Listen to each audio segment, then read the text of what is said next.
মানুষ আছে ঘন ঘন প্রস্রাব হয়, মানে এতটা ঘন ঘন প্রস্রাব হয় যে প্রস্রাব করে আসার পরে মনে হয় তার কিছু প্রস্রাব রয়ে গেছে, এরকম মানুষ আছে না? আচ্ছা, আপনার সমস্যা প্রস্রাব কয়বার হয় আপনার? 12 ঘন্টায় 8-10 বার। কালকে এক লোক এসে কয়সার পানি খাই 2 লিটার, মনে হয় প্রস্রাব করি 10 লিটার, এরকম মানুষও কিন্তু আছে। মানে ফিলিংসটা এমন চলে আসে, প্রস্রাবের কথা মনে হলেই ওয়াশরুমে যেতে হয়।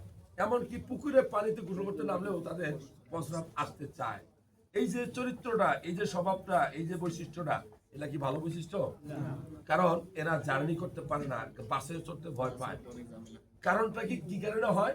আমি বলবো যে যদি আপনার ঘন ঘন প্রস্রাব হয় তাহলে আপনি একটা মাত্র টেস্ট করে দেখবেন যে আপনার মানে প্রস্রাবের থলির নিচে ছেলে মানুষের একটা গ্ল্যান্ড থাকে, সেটা প্রস্টেট গ্ল্যান্ড। যে ঘন ঘন প্রস্রাব হয় এটা কিন্তু বেশিরভাগ ছেলেদের ক্ষেত্রে হয়। সেই আল্ট্রাসাউন্ড করলে আপনি বুঝতে পারবেন ঘন ঘন প্রস্রাবটা কেন হয়।